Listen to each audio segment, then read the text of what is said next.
Tom Finley tells the story of a very important day in my life. You're going to hear me talk quite a lot in this picture, but you won't ever see me. This is where I work. I'm the office manager in the H.R. Burton factory. Right now, as this big day of mine begins, it's almost 5 and about time for me fooling around with a quiz in the newspaper. Here, take a look over my shoulder. Do I like people? Yes.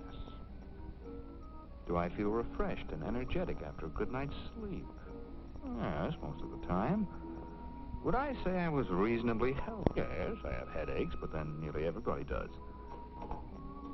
Am I on good terms with my boss? Yes. Oh, Tom, busy this evening? No, sir. Would you mind very much finishing this report? You can work on it at home if you'd rather. Okay, H.R. Hate to do this to you. Hope you don't mind. It'll be on your desk first thing in the morning, sir. I'd appreciate it very much. Appreciate it, you little Napoleon. Since when did you ever appreciate... Hey, Tom. Don't forget poker tonight. Count me out, George. H.R. just unloaded an evening's work on me. Oh, tough luck. See what you're missing? After that, I start through the factory, mad at Burton, mad at missing the poker game.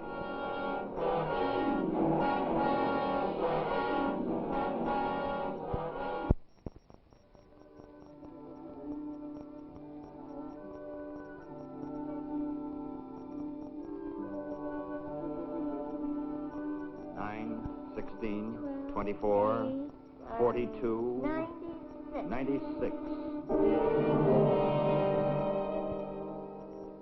9, 16, 24, 42, 144. Can't you work somewhere else, Jane? You're bothering Daddy. I'm all through now, Mom. 9, 16, 24, 42. More coffee, dear? Thanks. 9, 16, I'm taking 24, mine black. Saves about 100 calories. 100. Millie, how can I work if you keep on talking to me? Besides, my head is splitting. I'm awfully sorry, dear. We'll all be more quiet. 9, 16, 24, 42, 88, 107. Bang, bang! Drop that gun. I'll give you till 10. 1, 2, 3, 9, 4, 5, 16, 6, 7, 8, 24, 9, 10, 42. Quiet, Tommy. I give up. I give up. Other men have helpful families, not me. Sorry, Daddy.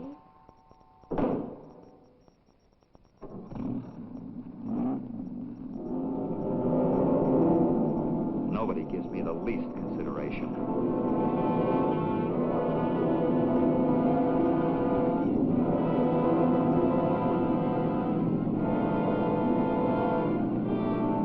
I'm sick and tired of letting people push me around.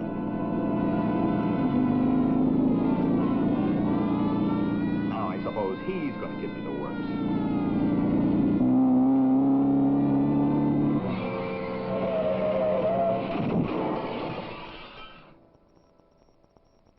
What's the charge, Murphy? Reckless driving. I think we can make that stick.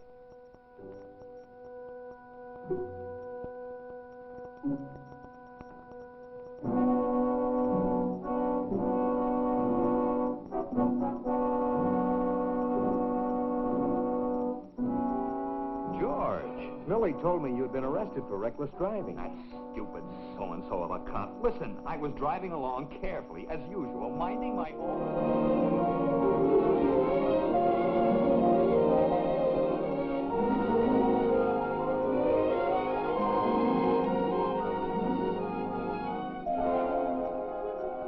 And to top it off, that sergeant wouldn't even let me open my mouth. He seems like a reasonable guy, Tom. So you're going to believe him instead of me?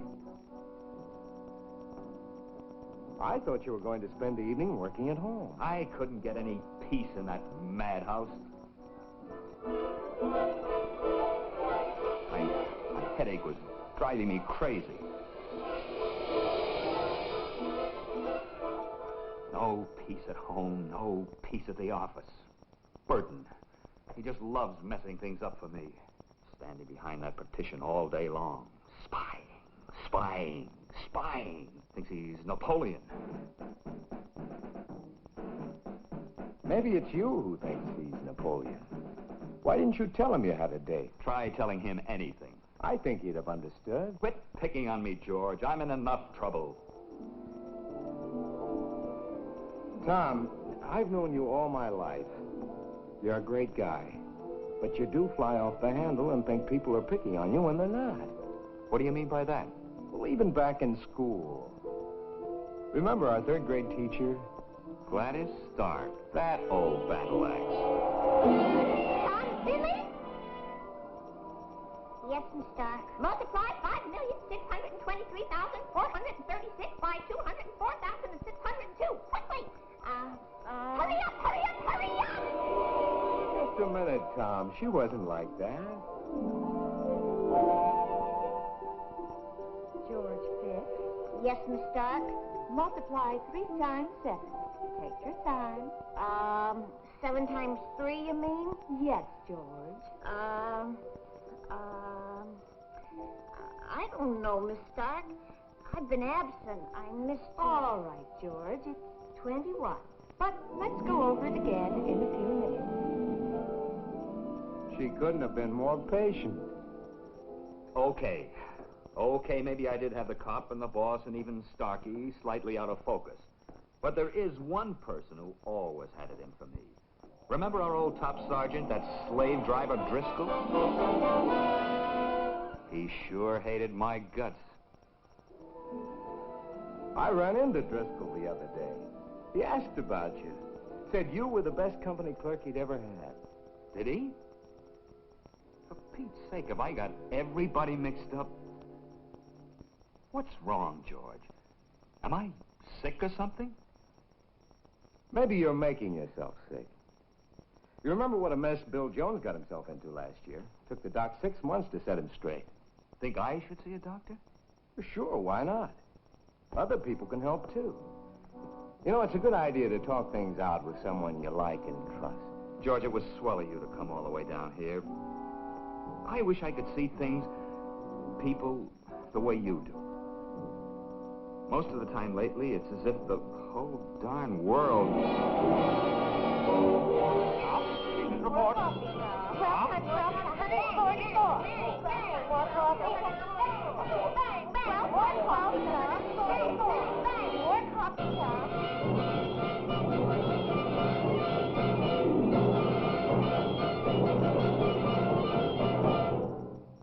Don't worry, Tom. I feel like that myself sometimes. What do you do then? Well, I blow my top once in a while when somebody really does me dirt, but when I feel mad at everybody, when people all look cockeyed, it's mostly because I'm mad at myself. Maybe I think I've done something wrong. Maybe I'm feeling I'm not as good as somebody else. When I get to feeling good about myself, why, then most everybody else looks pretty good, too. You make it sound easy. It isn't easy, Tom. You got to keep working at it. But it sure is worth... Hello there. What?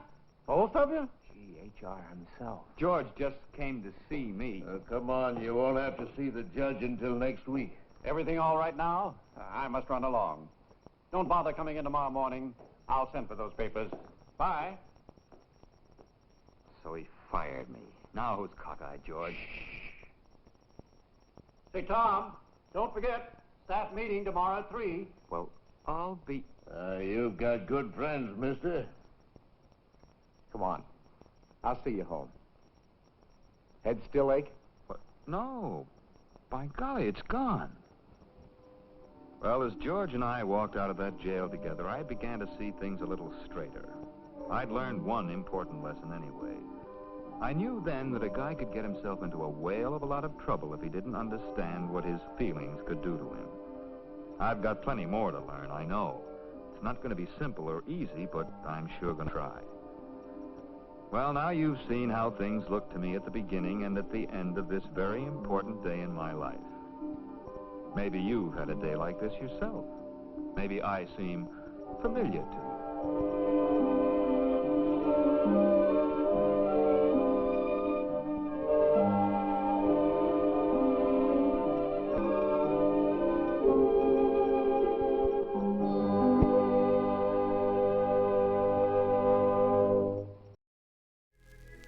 You're watching Sleepcore. Pleasant dreams.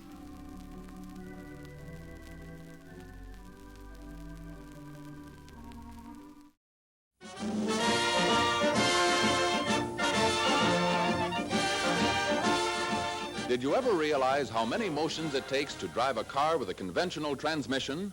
Watch closely. She's ready to start on her drive. With one hand, she steers. The other manipulates the gear shifter. One foot operates the clutch, the other feeds the gas, and there you are. After 19 distinct manual operations, she's finally underway. Not so with Oldsmobile's Hydromatic Drive. There's no clutch pedal to push, and the usual gear shifter is replaced by this simple direction selector. Just set the selector at drive, then step on the accelerator, and you're off. All shifting is automatic. Oldsmobile's Hydromatic is simplicity itself.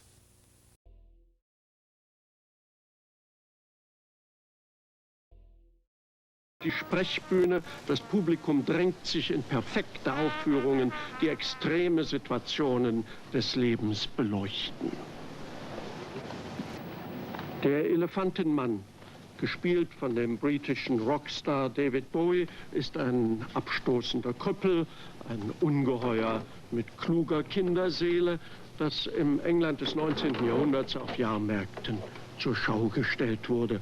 Ein Arzt nimmt sich des Monsters an, schreibt seine Krankengeschichte für die Nachwelt auf und verschafft ihm eine Bleibe und Betreuung in einem Hospital. Die vornehme Gesellschaft reißt sich um den grauenhaften Anblick. Schöne Damen bemächtigen sich des Elefantenmanns. Sie erspähen in der grotesken Verunstaltung des Kranken eine wirksame Folie für den eigenen blütenweißen Teint. Sie bringen Mitleid und Geschenke und heimsen dafür Publicity ein. Sie sind eine berühmte Schauspielerin?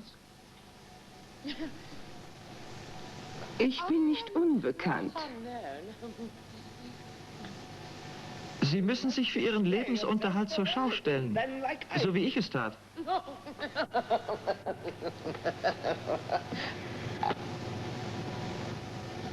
Das bin ich nicht selbst. Es ist eine Illusion. Dieses ist mein Selbst. Das ist ebenfalls mein Selbst. Es heißt, Sie lesen gern. Bücher. Ich lese gerade Romeo und Julia. Oh, Julia, was für eine Liebesgeschichte. Ich liebe Liebesgeschichten. Ich mag Liebesgeschichten auch am meisten. Wenn ich Romeo gewesen wäre. Guess what?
You're watching Sleepcore, media for insomnia.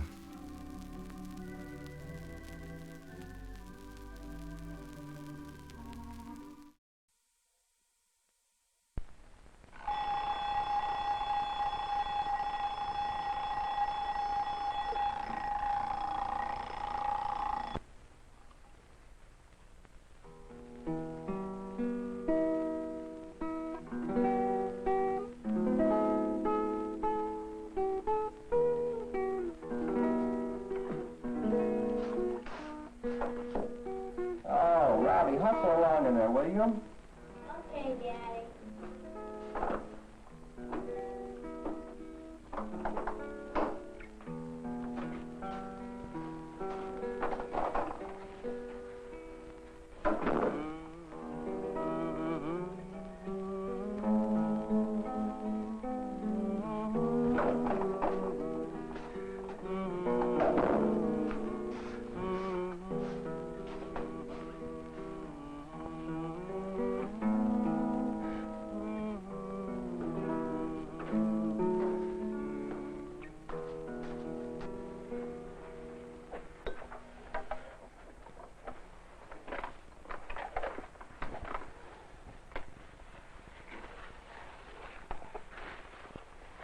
Well, good morning, Bright Eyes.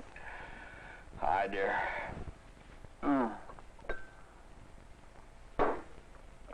What's all this picture book layout on the breakfast table? Are you expecting guests? I thought it might just start our day off brightly.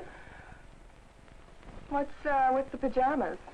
Well, to be frank with you, I'm so hungry. I ought to get down here as soon as possible. Hey, pour me some scalding coffee, would you? I'm freezing. I've been halfway up the North Pole all night. North Pole? I could swear I saw you in your half of our identical twin beds last night. Oh, yes, in the flesh, maybe. But, good. But I was off on a dreamboat, away on a fishing trip. Like no fishing trip in this world. Hey, you've got a raggedy little piece of burned toast there? Help yourself. Oh. How about a couple of burned eggs? They go pretty well with burned toast. Ha-ha and a ho. Where was I? Something about a dream. Oh, a map. Oh. Well, in this dream, there was a big map painted. What's the matter with the cereal? There was a big map painted on the wall and a stepladder. What goes on? I said. And in walks Robbie, out of bed in his pajamas, and carrying a can of paint and a brush. He showed us where we were going.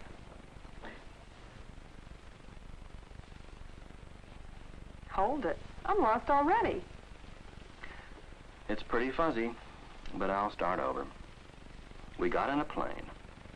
We dipped a silver wing over New York. We zoomed up to Toronto.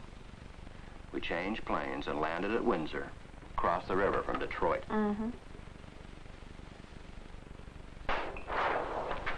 Welcome to Canada. Anything to declare? I can't describe the map to you, dear. It was just a little crazy. Anyway, we arrived at Winnipeg. Robbie just painted us right to the spot. There was nothing to it, the way he did it. And at Winnipeg, we changed planes again. It seems to me you went shopping and almost missed the flight. I couldn't have been that lucky. From Winnipeg, we flew north, way up into Manitoba. Lots of lakes and islands. Very fishy-looking country. I asked the stewardess to open a window and slow the plane down so I could troll for trout, and guess what she said? I know. No trolling permitted below 20,000 feet. How did you know that? I fly a lot. We sat down at Lake Lynn, Manitoba, and there was a big old PBY waiting to pick us up. Charter job. Only way we could get where we were going. Robbie painted us a red line northwest across Reindeer Lake and started down the ladder for bed. And we moved out of Lynn Lake, full throttle. The pilot just seemed to head for a big trout. And that's how we got to Waterbury Lake. Obviously, you were reading the National Geographic in bed again. No, dear, that was a couple of nights ago. Well, anyway, our big tub sat down on some sky blue water. It was an eyeful. We got a mixed reception on the shoreline. I heard a duck complaining. Something like, "Let's clear out of here, girls. This place isn't big enough for that bird and us." And a grumpy old seagull gave us a cold, fishy eye. But the real gripe seemed to come from a black bear. "A guy can't take a little nap after dinner around here without a lot of racket falling out of the sky." That sort of stuff.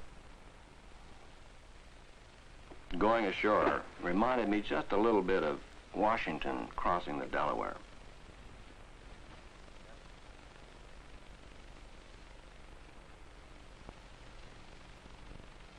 A fellow named Jackson owned the place, quiet, friendly, and his wife helped run it.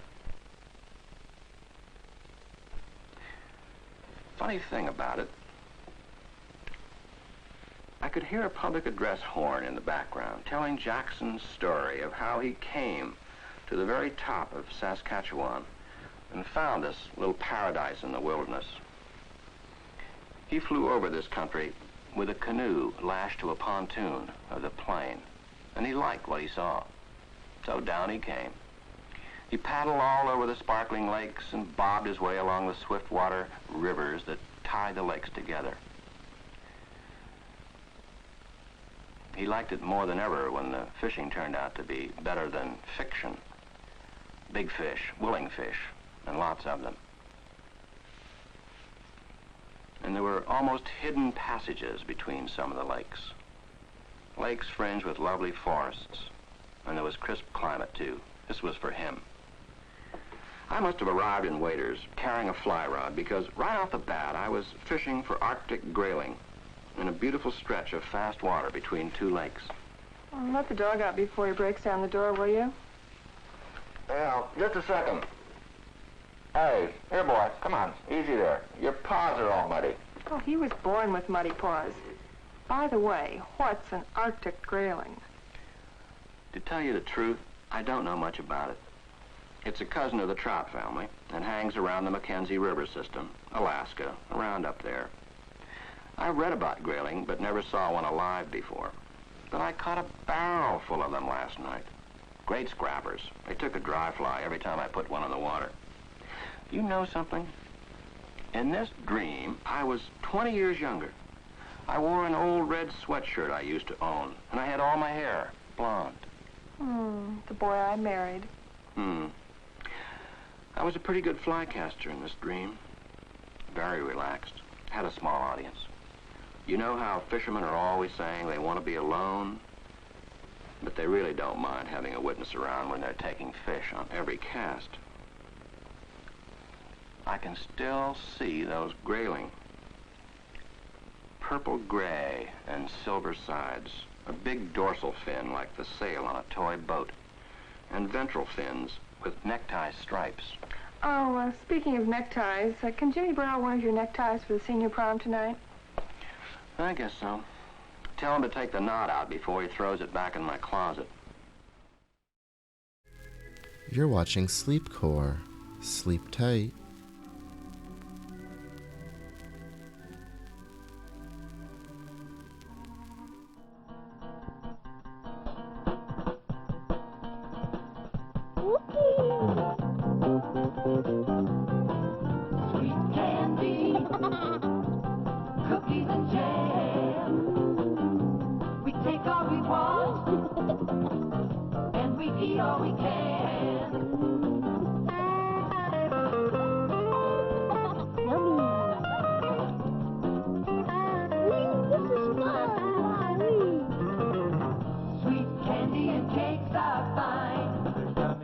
Crunchy, yunchy, scrunchy, munchy anytime.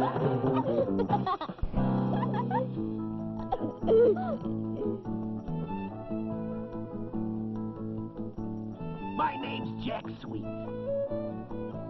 I give you a treat. I I give you candy by the pound. Cookies and pop. I just never stop. I'm Candy Dandy to have around. This sure is munchy. Huh, Snacktooth? Yeah, it's good. I guess. This Jack Sweet's a good guy. Huh, Snacktooth? Yeah, Hold I it! guess Stop! so. Stop! Hold it! Wait a minute! Don't eat all that sweet stuff, you munchers! Don't you know what sweets will do to you? Get out of here, old fillings. Nobody wants to stop the party. You don't scare me, mean Jack Sweet. You're a two-faced liar. You know what too many sweets will do to these teeth?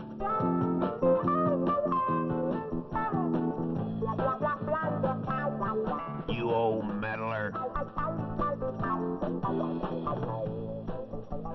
He's a bad man.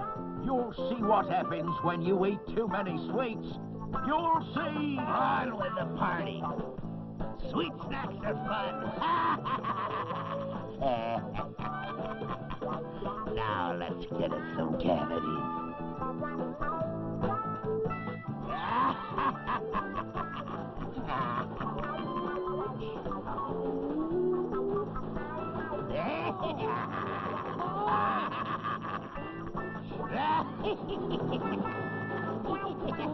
What's going on? Help! My name's Jack Sweet. I give you a treat. I give you candy by the pound. Cookies and pop.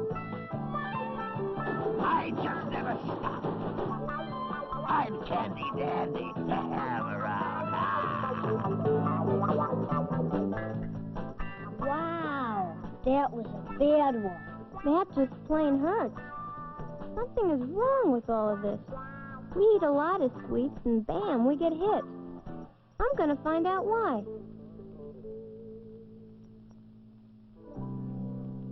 Hey, Mr. Fillings. Well, you got banged up, eh, Snacktooth? Yeah, but why do we get hurt when we snack on sweet stuff all the time? What's wrong with it? Mean Jack Sweet. That's what's wrong. He caused all my cavities before I got smart. How'd he do that? By handing out sweet stuff all the time. You see, you've got bacteria in your mouth. Germs. Everybody's got him. And they make a clear, sticky stuff called plaque that sticks to your teeth. The germs in your mouth get stuck in it. When you eat anything sweet, the sugar sticks in the plaque. Then the germs and sugar combine to form acid. Acid? You mean the stuff that makes holes in things? Right, and this acid makes holes in teeth, cavities.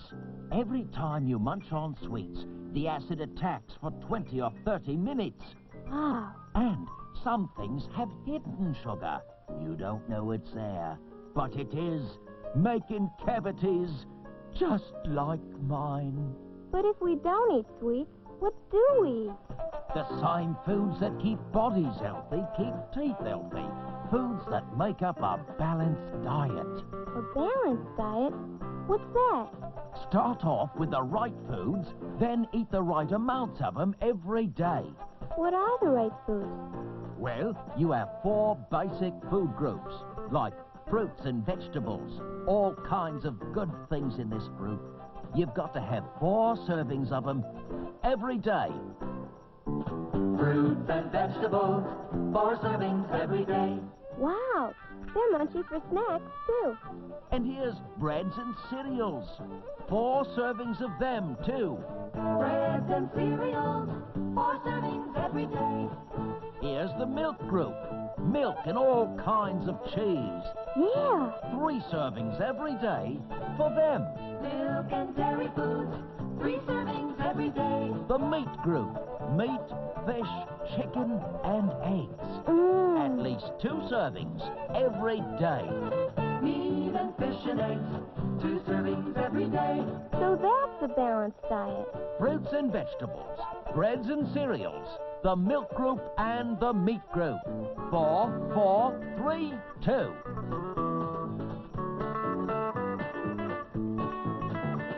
A balanced diet means healthy teeth and a healthy you. A balanced diet tastes real good, and you feel good too. 4, 4, 3 and 2 servings each day for you. 4, 4, 3 and 2 will get you through the day.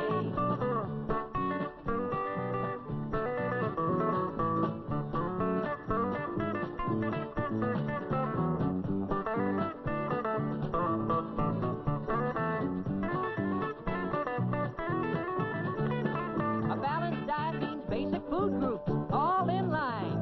A balanced diet for meals and snacks and just plain any time. 4, 4, 3 and 2 servings each day for you. 4, 4, 3 and 2 will get you through the day. Okay. Okay? Okay. You know, all that stuff really tastes good. Righto. And it's all good for you. Not like those sugary snacks that Mean Jack hands out. Yeah. Fewer cavities, too. I'm gonna tell my friends about a balanced diet. That's the spirit.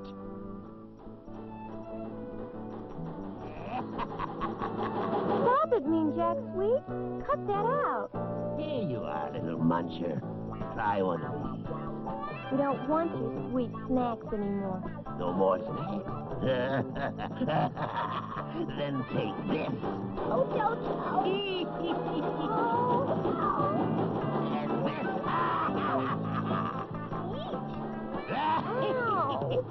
Help, Mr. Fillings, help. Help, help. Here I come, Snacktooth. I'll save you from that scoundrel. Don't like to see one of these, do you, Jack? No, anything but a toothbrush and dental floss. No!